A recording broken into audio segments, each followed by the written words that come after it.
Vamos lá, pessoal, nossa atividade, aula e unidade sobre aulas práticas, e nós vamos fechar com chave de ouro, né? Com a parte de alfabetização científica, um termo muito utilizado por aí, nós vamos ter umas noções básicas. Essa imagem aí é a imagem que nós estamos vendo, foi da Segunda Guerra Mundial, dos campos de concentração alemães, né? A pergunta é, quando a ciência é usada de vez de contribuir para o avanço da sociedade, da humanidade, quando ela é usada contra a própria humanidade, contra a própria sociedade? Câmara de gás, uso de armamento atômico, uso de determinados tipos de tecnologia para tirar a liberdade das outras pessoas, para fazê-las sofrer, testes para ver como é que você pode matar uma pessoa de maneira mais eficiente e rápida. Como é a forma de você levar o mais alto nível sofrimento de alguém. Esse tipo de coisa aconteceu tudo na Alemanha nazista. Até hoje, os nossos estudos que falam sobre os níveis de capacidade de dor são compilados da Alemanha, porque ninguém faz esse tipo de experimento. Mas, professor, não seria importante fazer? Talvez sim, mas nossas condições éticas não permitem que nós venhamos pegar um ser humano e leve a um nível que ele sucumba à dor.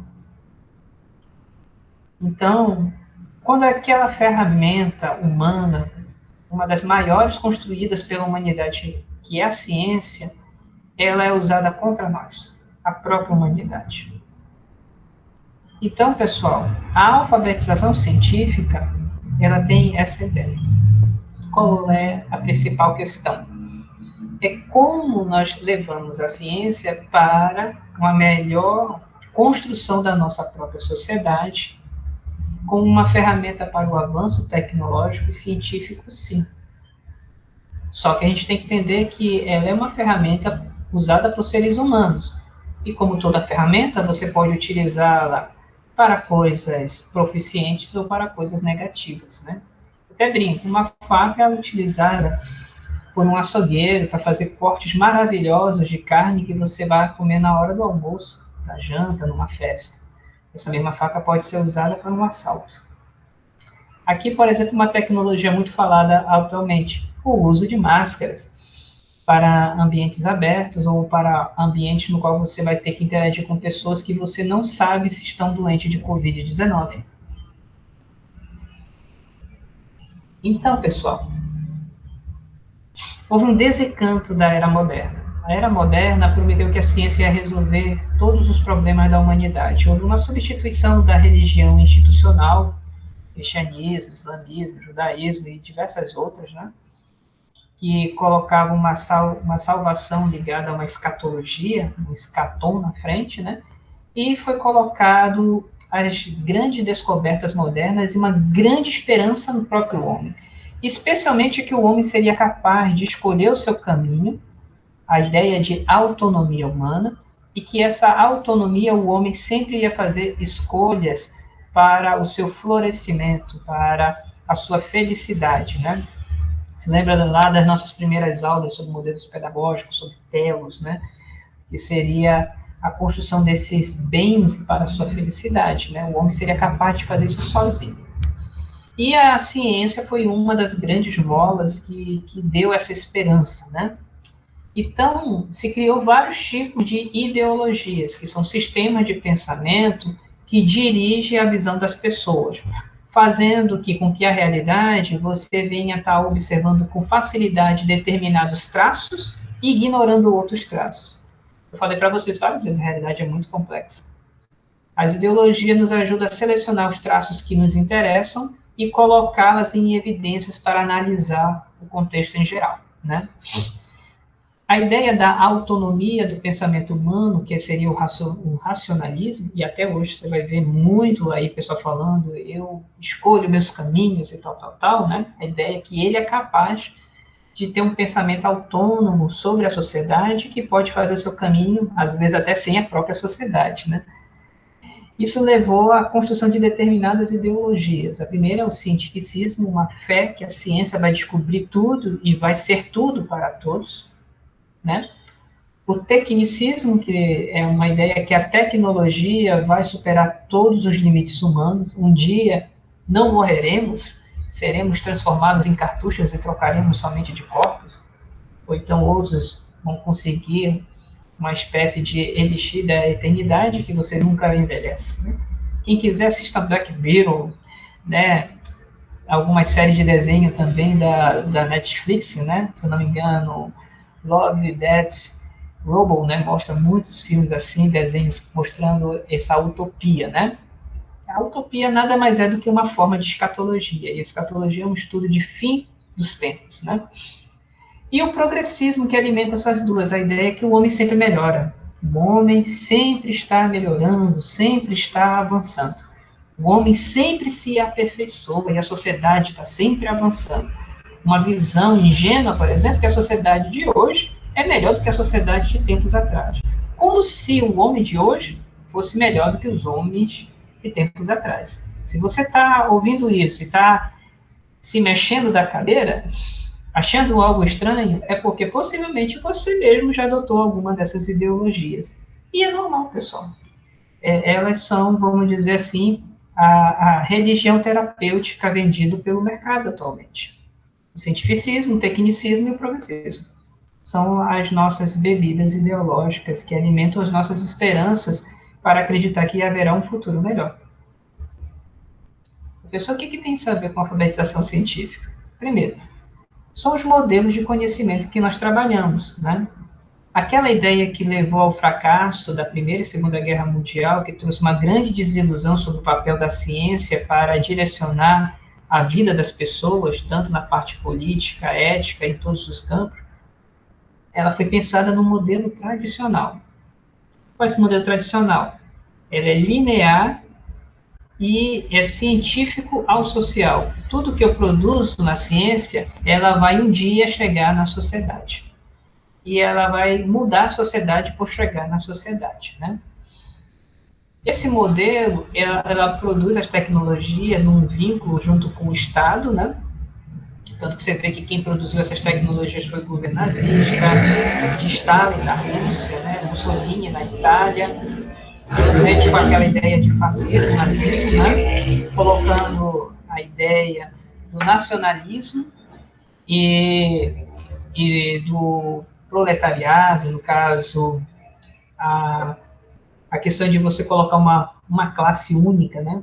Para poder beneficiar e o governo controlando tudo aquilo. Então, ficaria uma ideia de superestado, o Estado controla tudo, né? E pequenos grupos não têm autonomia de fazer suas escolhas, seus trabalhos independentes. Então, a ideia era linear, você produz a ciência e a ciência chega na sociedade. Se provou muito ingênuo. Eu gosto dessa frase do Bauman, né? Esse modelo saturou depois das guerras mundiais, em especial depois da revolução do mercado financeiro e das comunicações, né? As bolsas de valores, no qual o dinheiro se tornou dinheiro digital. E das comunicações, é que hoje, com a internet e várias outras formas, nós não dependemos do Estado para sermos informados. Nós temos vários tipos de comunicação, interagir de maneira social e econômica em qualquer local, né? Uma vez o mundo está imerso numa modernidade líquida. E o que seria essa ideia de modernidade? A modernidade comum era sólida, existe o Estado, o cidadão, direitos e deveres, e o Estado organiza toda a vida de todos, né? Uma ideia de Estado forte, Estado-nação. E aí veio depois o Estado do bem-estar, que agrada e, tipo assim, é paternal com seus cidadãos, né? Dá tudo para os seus cidadãos. Então, isso começa a cair, essa ideia fixa, e começa a ser líquida, que, no caso, é uma consideração moral. Não existe mais aqueles vínculos sólidos de fidelidade e de estrutura, né? Eu gosto muito de comparar isso com a ideia do casamento, por exemplo. O próprio Bauman diz isso, né? 200 anos atrás não se namorava, não existia essa ideia de namoro como nós pensamos hoje. Havia compromisso, noivado e casamento para a constituição de família. A ideia do amor romântico era, como diz, é romantismo. A ideia é constituir família e ter uma base sólida para você ter a sua casa, né? E assim você ter um desenvolvimento social saudável. Depois de um determinado tempo, aceitou-se o divórcio. Aí depois não se precisava mais casar, você poderia conviver com uma pessoa. Depois de conviver, começou a ter a questão da união estável. Não somente isso, começou a ter as situações de namoro de não ter nem sequer a necessidade de ter união. Você namora, fica com a pessoa, suas necessidades fisiológicas sexuais são satisfeitas, né? Não existe o compromisso moral. Depois houve somente o ficar, e tem gente que diz assim, o ficar já é muito, já tem coisas ainda muito mais voláteis, né? Então, pessoal, a ideia, por exemplo, institucional do casamento e da união para a constituição de família, ele meio que representa o que ocorre em várias instituições, que elas deixaram de serem mais sólidas para serem mais voláteis. Ela é líquida porque ela não tem mais forma como havia anteriormente. E a produção de conhecimento que era baseado para a produção da verdade, para o bem da humanidade, ela passa agora a ter, na verdade, um papel novo entre universidades, Estado e empresas, especialmente na direção da construção de capitais, poder financeiro. Então, não está mais para a direção da humanidade, como era colocada, né? Os cientistas servem a humanidade. Não, está mais ligadas hoje a questões de mercado mesmo, né? Produção de tecnologias para que se tornem produtos. E aqui eu trago o Teixeira, que vai trazer o movimento CTS, que é Ciência, Tecnologia e Sociedade, que critica o modelo da Primeira e Segunda Guerra Mundial de empregar a ciência para o Estado, no qual desenvolve ela de maneira egoísta para os seus próprios interesses e produzindo contra outros países, né? Esse modelo, vamos dizer assim, estatal. Gente, nunca parou de ser estatal a maior parte do financiamento da ciência em todo o mundo. Sempre, todo mundo, o Estado inverte. Mas o controle absoluto na mão do Estado é perigoso. É nesse sentido, né? E também critica a ideia de você estar trabalhando somente para a produção capitalista de lucro, né? A ciência ela não pode ser nem um extremo, nem um outro. Né? Então, vou ler aqui para vocês. A preocupação em termos dos objetivos da educação científica concorre para a visão e elaboração básica voltada para a formação da cidadania. Você, como cidadão tem direitos e deveres. Não somente direitos, mas deveres. O que você vai fazer para a própria sociedade? A visão crítica sobre a natureza da ciência e o seu papel na sociedade capitalista. Começou a perceber que o método científico, como já falei em outras aulas, não existe o método, um único método, né? Existem vários métodos baseados em várias ciências da natureza e outros tipos de ciência. Ela tem uma natureza da ciência, que seria uma filosofia daquela ciência, que ela vai estar dizendo os seus potenciais e os seus limites. A ciência não pode fazer tudo. Ela pode fazer, ela tem um papel na sociedade que pode ser bem feito. E é um papel da construção do conhecimento responsável. A formalização da programação em torno de temas sociais, e não são somente nos conceitos científicos fechados em si mesmos, que possuem valor em si mesmo. A ideia era que, se ensinasse ciências, as pessoas iam ser críticas. Não, não vão ser. Nós temos muitos cientistas cabeça oca, me perdoe o termo, né? Temos cientistas aí que estão defendendo que não existe aquecimento global, nós temos cientistas aí que estão defendendo cigarro, temos cientistas aí que acreditam em terra plana. Né? Então, o conceito científico não te faz crítico. Mas se você utilizar o princípio da investigação científica associado aos temas sociais, você pode ter uma visão mais crítica da própria ciência que você tem divulgado e trabalhado. E essa é a ideia da CTS.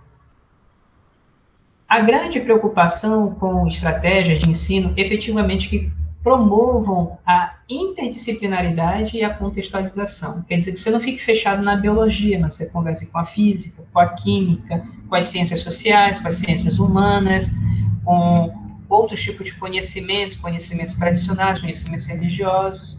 Você não fique fechado nelas, na sua própria ciência, mas você se abre para outra. E para a contextualização, porque todo objeto, ele não é disciplinar. Todo objeto, ele é multidimensional. Quando eu falo de calendário, por exemplo, esse que eu tenho na minha mão, ele está colocando a marca Concorde, que mostra que é de uma empresa, ele é feito de um papel, que é um material de celulose, que fala de uma natureza biológica, né? Que ela é, vamos dizer assim, estragável. Ele tem um valor comercial, ele tem um papel de códigos, né? Ele tem uma língua com qual ele é escrita. Eu manuseio ele de uma determinada maneira, de uma forma educativa, cultural.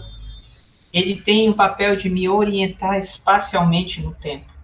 E assim por diante. Então, todo objeto ele é multidimensional. A contextualização me ajuda a perceber os objetos não somente como da minha disciplina, mas como objetos de diversas disciplinas e de diversas áreas do conhecimento. As recomendações para a utilização de uma multiplicidade de técnicas de ensino e de estratégias sempre destinadas a educando as questões sociais e a relevância do interesse científico. Então, a gente vai dizer aqui sobre a pluralidade didática, de você não pensar somente em uso de problemas ou uso de aula prática. Não, você vai mesclar determinadas modalidades para você alcançar essa centralidade nos temas sociais para discutir a própria ciência.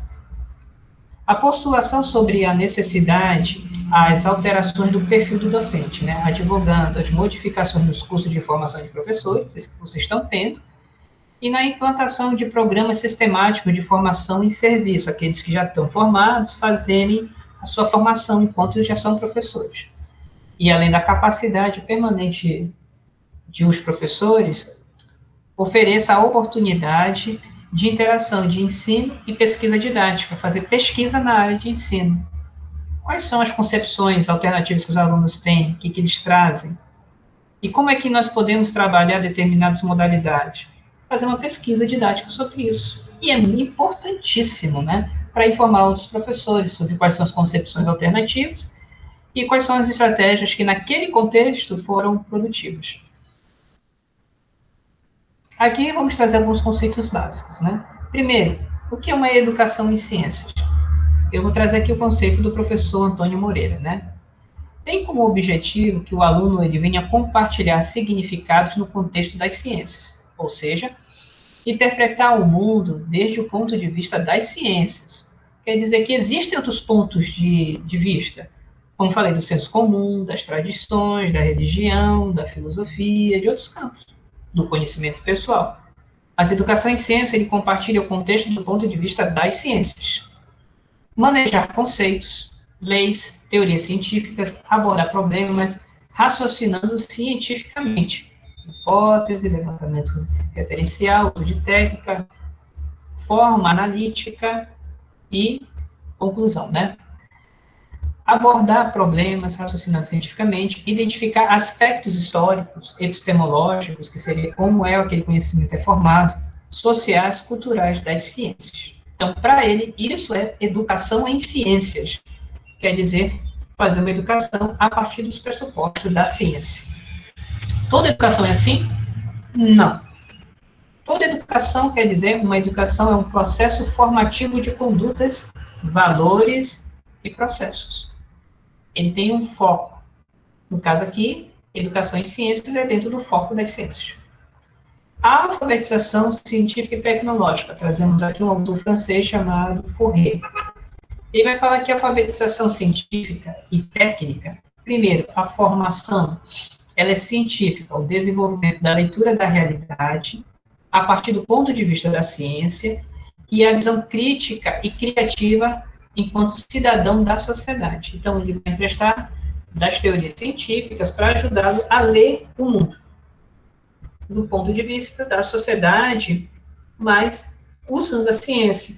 Como é que eu vou analisar o uso de energias na minha cidade, eu estou usando termoelétrica, hidrelétrica, painéis solares ou biodiesel? Quais são as mais eficientes? Quando eu falo mais eficiente, isso é uma pergunta de engenharia, de ciência também, né? Mas para fazer um julgamento social. A segunda formação é uma formação técnica, né? Que seria, nós falamos muito de filosofia da tecnologia, né? No vídeo 1, seria a formação técnica instrumental do especialista para a carreira em desenvolvimento científico, teorias e aplicações, laboratório, né? E a parte tecnológica, engenharia e tecnólogo, seria você manusear ferramental laboratorial, ferramental estatístico, né? E teórico. Você ter realmente um domínio técnico da ciência. Aqui no primeiro científico, eu estou falando uma leitura da realidade a partir de conceitos científicos que me ajudam a entender. Eu não preciso ser cientista, mas eu posso entender ecologia a níveis gerais para poder entender sobre poluição e sobre resíduos. Eu posso não, mas eu posso também me aconselhar com ecólogos, que são especialistas, né? A opinião dele é a melhor de todas? Não. É dentro da ecologia. E na ecologia faz parte desse recorte do mundo. Por isso que é interdisciplinar. Segundo César Ônio Carvalho, ele vai falar que a alfabetização deve possibilitar ao analfabeto a capacidade de organizar o seu pensamento de maneira lógica, além de auxiliar a construção de uma consciência mais crítica em relação ao mundo que o cerca. Então, nós vamos equipar com técnicas próprias de raciocínio, né? Utilizando os conceitos científicos e da própria lógica, para pensar a partir da ciência e ver, coloca aqui, uma consciência mais crítica. Lembre-se que nós não temos capacidade de conscientizar ninguém, nós, no máximo, sensibilizamos, né? E essas estratégias podem contribuir para essa alfabetização científica. Mas o Chico e Marandino vão dizer o seguinte: o significado da expressão alfabetização científica engloba a ideia de letramento, quer dizer, praticar uma cultura, né? A leitura e a escrita é praticada, então a pessoa é letrada, né? Fazer determinadas atividades no laboratório é um letramento de laboratório. Entendida como a capacidade de ler, compreender e expressar opiniões sobre ciência e tecnologia, mas também participar da cultura científica de maneira que o cidadão individual e coletivamente considere oportuno. Participar no debate social, seja por redes sociais, seja junto às representações políticas, seja junto à empresa, associação de bairro, sobre determinadas escolhas, se é realmente correto, esse tipo de asfalto, esse tipo de saneamento básico, esse tipo de controle urbano, são corretos? O que a ciência diz? Como é que seria mais eficiente, tanto para o honorário público, né, como também ambientalmente responsável? E aqui nós colocamos que o letramento biológico é a ação de interpretar situação a partir das lentes biológicas e aplicar a interpretação do fato. Na nossa primeira aula, né, gente? Então, como é que a gente pensaria assim? A alfabetização científica e técnica, ela é mais geral, mais ampla. Ela ocorre no ensino formal e não formal e informal. CTS é um movimento dentro da ideia de alfabetização científica, de você trazer temas sociais. CTSA foi até incluído, né? Ciência, tecnologia, sociedade e ambiente. Educação em ciências é falar do ponto de vista das ciências, e o ensino de ciências, no caso, o ensino de biologia que você trabalha. Aqui já está na literatura do nosso texto, né? De sensibilização, ponto da CTSA para o modelo 2 tríplice. Utilizar conceitos científicos e ser capaz de integrar teoria e prática na tomada de decisão da vida cotidiana. São princípios, pessoal. Compreender que a sociedade exerce controle sobre a ciência e a tecnologia, e que também essas influenciam substancialmente no mundo da sociedade. Então, não é porque foi lançado eu tenho que usar. Os consumidores podem dizer que não vai usar e vai usar outra coisa. Muita gente não está usando produtos brasileiros porque o Brasil está com uma ela está desenvolvendo uma percepção pública de país poluidor e desmatador, né? Então, muitos clientes europeus não compram produtos brasileiros, infelizmente. Compreender que a sociedade exerce um controle sobre a ciência e a tecnologia por meio das subversões de pesquisa concedidas. Então, a sociedade deve pesquisar que tipo de pesquisa está sendo realizada, né? Reconhecer os limites e as possibilidades da aplicação da ciência e da tecnologia para o progresso da sociedade, entendendo uma possibilidade que a sociedade progride, né? Muita gente diz que a sociedade não progride, ela tem um background cultural, que vive de uma forma. Mas nós podemos entender que moralmente podemos, sim, dizer que nós estamos em um nível diferente anterior. Antigamente se matava por qualquer coisa, hoje não. Todo crime de assassinato tem que ser condenado. A gente pode usar aí os direitos humanos como essa comparação social. Sim, conhecer os principais conceitos, hipóteses e teorias científicas e ser capaz de explicar. Então, você tem que sair também da biologia, não saber só das teorias biológicas, químicas, físicas, de engenharia e assim por diante. Compreender as origens da ciência e da tecnologia, reconhecer o conhecimento científico e tecnológico, ele é multifacetado e produzido por uma dinâmica chamada de arena transepistêmica. Então, você tem o conhecimento científico, mas você tem a área social, você tem as áreas humanas e diversos conhecimentos que estão disputando o olhar sobre aqueles objetos, sobre aquela realidade. Apreciar o valor da pesquisa e do desenvolvimento científico e tecnológico, né? Você também acompanhar a própria pesquisa. E reconhecer as fontes fiáveis ou confiáveis, né, de informação científica e tecnológica, e saber utilizar para subsidiar suas tomadas de decisão. Em outras palavras, aprenda a pesquisar periódicos científicos e materiais de boa